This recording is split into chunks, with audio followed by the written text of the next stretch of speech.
Okay, Sree Iyer, come in there. Sree Iyer, your first comments to this disinvestment push by the government.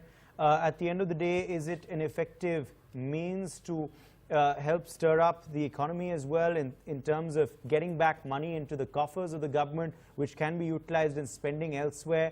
Do you also believe that this is a smart strategy of course, getting rid of bleeding firms, of course, on one hand, but also offloading stake in profit-making firms so that you're getting a lot of money, substantial profits as well, which you're locking at the end of the day? I think the focus should be first to try and offload the loss-making concerns, because that's where you will see a more true value of the companies. And in my opinion, Air India is undervalued. And I'll tell you why. If you'll just give me a second. Air India is one of the few airlines that flies directly from India to New York without a stop.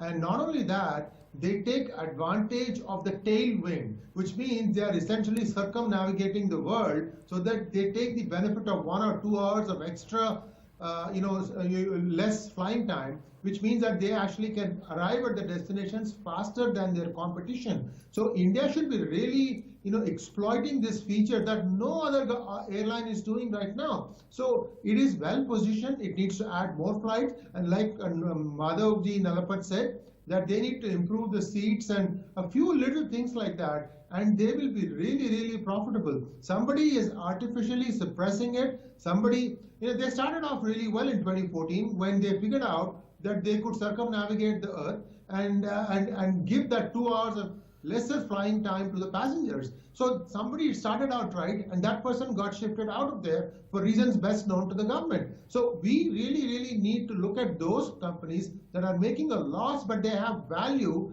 and let those be first privatized, and then look at the profit-making companies. And in my opinion, Air India needs to be valued at a much higher price, and there needs to be transparency in the financial markets. Right now, price discovery is a joke. That needs to be fixed too.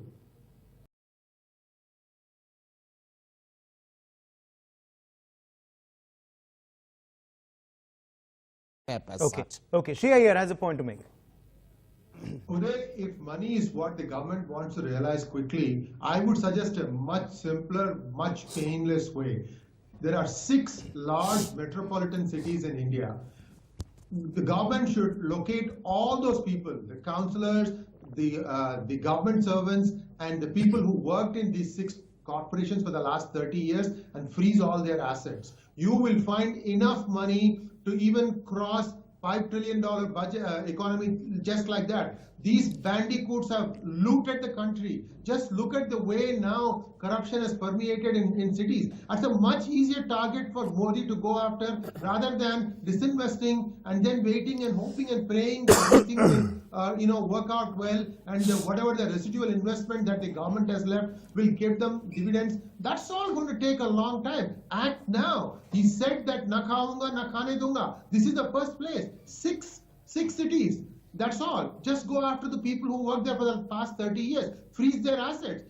You will find out there's a treasure trove of money. This is what is actually driving the black money. These guys have made money hand over fist. Why don't they look at that?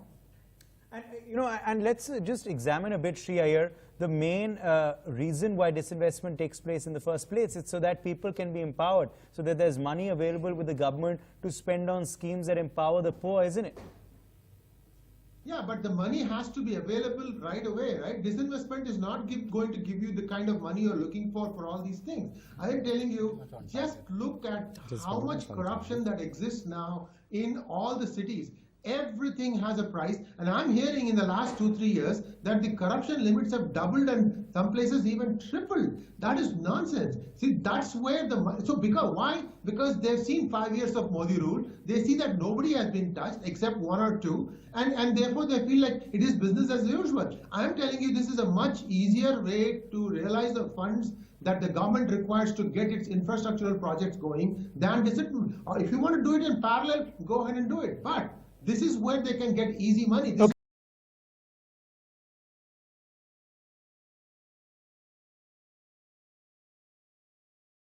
Behind it. Sree Iyer. Uday, I want to clarify to one of my learned panelists. I did not say a word about the CEOs of PSUs. I'm specifically talking about the 6 largest metropolis cities: Delhi, Bombay, Kolkata, Chennai, Bangalore, and Hyderabad. These 6 cities, the people who worked in those cities in the mayor's office and corporation and so on and so forth, go back 30 years and find out how much money those people have amassed and freeze those assets. That will give them a gold mine to work with. This can be immediately done. There's a lot of money floating around. These people are the reason why most of the red tape happens at the cities level. You can't find new jobs in some rural area. It has to be first found in the bigger cities. You need to put the fear of God in some of these people, saying that if you have been corrupt, you are going to be shown the door and you're going to be tried in a special court or something like that. I think disinvestment is a good idea, but I have my doubts if that is going to give them a quick buck, except for just selling that once and then, let's say 10%, 20% government stake is offloaded. But I can tell you that whoever is buying is going to come up with saying, okay, I will give you this money over a 5-year period or something like that. And they'll go back to the government banks and say, okay, now I am buying this asset. I need the loan against that. So I think that is a longer timeline. Just making a statement that disinvestment is going to make you money, there is a reality part of it that I think my learned panelists are not looking at. Look at this thing. If you are really serious about corruption, act on these 6 cities.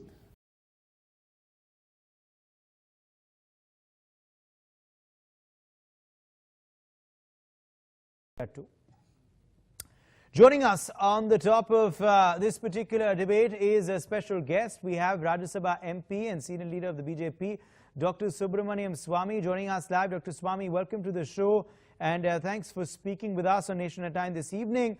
Now, legendary spinner Muralitharan has been, of course, invited by the Sri Lankan president, as I just said, Rajapakse, to be the governor of the northern province. How significant, according to you, is this outreach, is this development? Very significant, because he can find the middle ground between Sinhalese and Tamils. He demonstrated his Sri Lankan pride and the integrity of Sri Lanka when he refused to quit cricket when the LTT warned him that this is a Sinhala-dominated team and you should not play for the glory of Sri Lanka. And he refused. He stood up and even risked being assassinated. So I think his choice is good. He would need a lot of good advisors, because he is essentially spent all his life playing cricket and not understanding the intricacies of the constitution and things like that. But he's a man of integrity, and he's a Tamil. He's a hero amongst the ordinary Tamil people for his brilliant performance in cricket. So I think it's a superb appointment. Well, the northern province, as you were just mentioning, and of course, as I said at the start of the show, is a Tamil-dominated area, and Muralitharan also is a Tamil. Does this move then signal an outreach by the Rajapakse government, by Rajapakse himself, to the Tamil community, to the Tamil fraternity there at large? Clearly it is.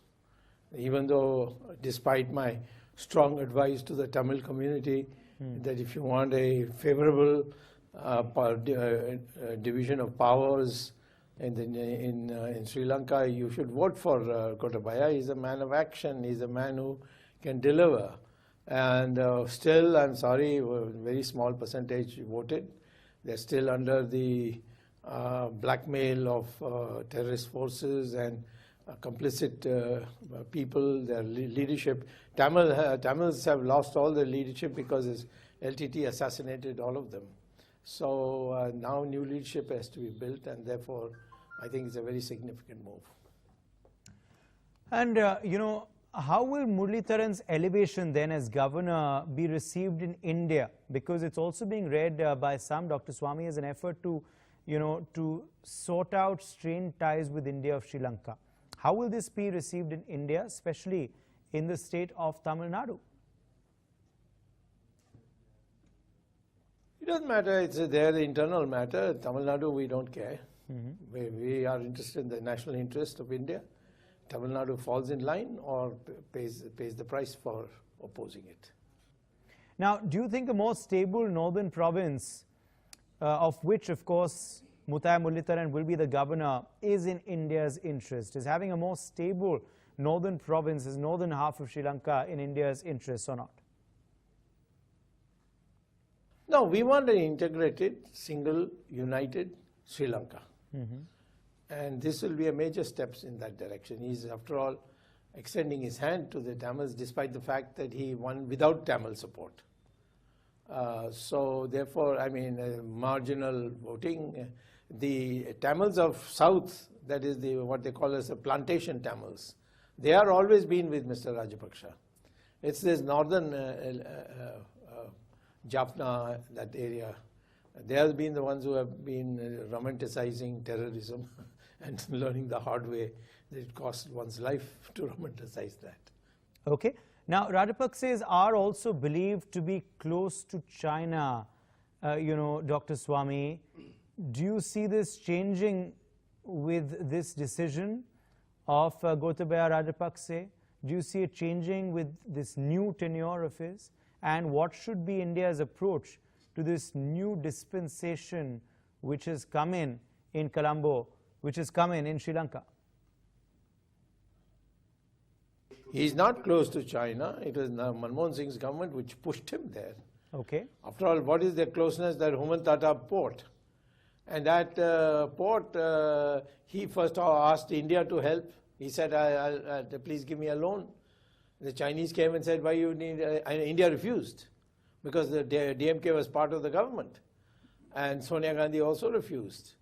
And Manmohan Singh, being a rubber stamp, he did what they wanted. And so even the Chinese soon arrived and said, why you want to take a loan? We'll give you grants. And then slowly they began giving loans. But Rajapaksa, as he was there, he said that the personnel running the port will be Sri Lankans. And the successor government, which is supposed to be independent of China and all that, they are the ones who surrendered and gave the management of the Hambantota port to the Chinese personnel. So the first thing Gotabaya Rajapaksa said upon becoming elected president, he said, we will revise and relook and restructure that thing, that that Hambantota port will be managed by not by Chinese but by Sri Lankan nationals. So therefore, there is easy labeling that goes on in our country. You don't do something and then China comes and offers to help. What do you expect them to do? Do tapasya so that you will come back to them? They have to run their country and they are a free country. Whether they are anti-Chinese, pro-Chinese, it is their decision. But we should make it easier for them not to be dependent on China.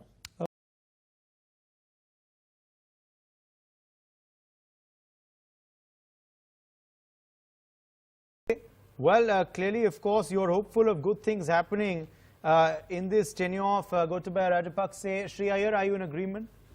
Does this move clearly convey that? Is this a reconciliatory gesture by Sri Lanka to India and to Indian Tamils and to the Tamil community at large, even in Sri Lanka? Yes, it does. I'm sorry to keep jumping in before you finish your sentence.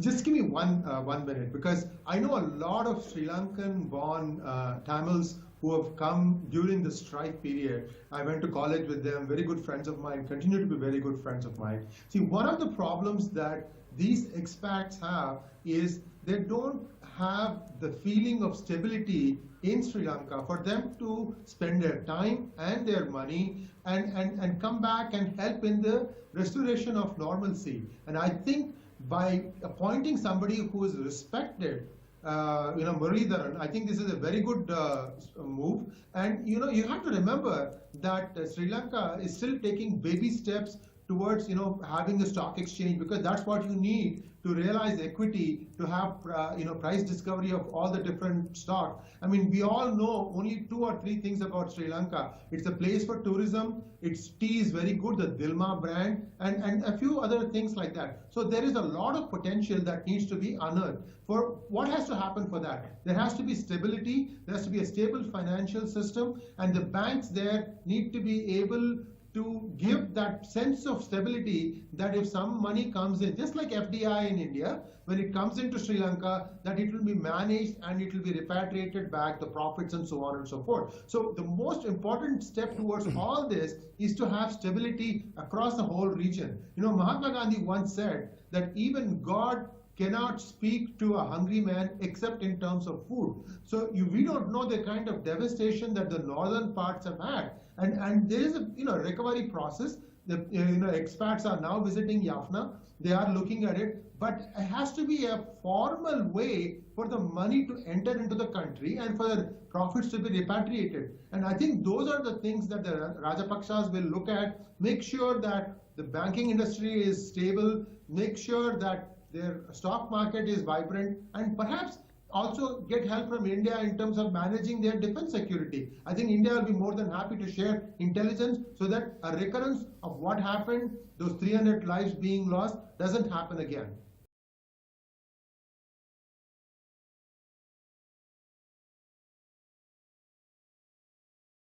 Valuable than you. Sree Iyer. Yes, I'm also very pleased that Muralitharan is going to be the governor, because he's a God-fearing man, and that will send a message to some of these lumpen elements that are going around in Tamil Nadu, like Sebastian Simon, Vidudalai Chiruttai Katchi, all sorts of lumpen elements that DMK indirectly sometimes plays and then has plausible deniability afterwards. All these people now will be put in their place. They cannot argue that this is a bad appointment because he's immensely and is popular. this all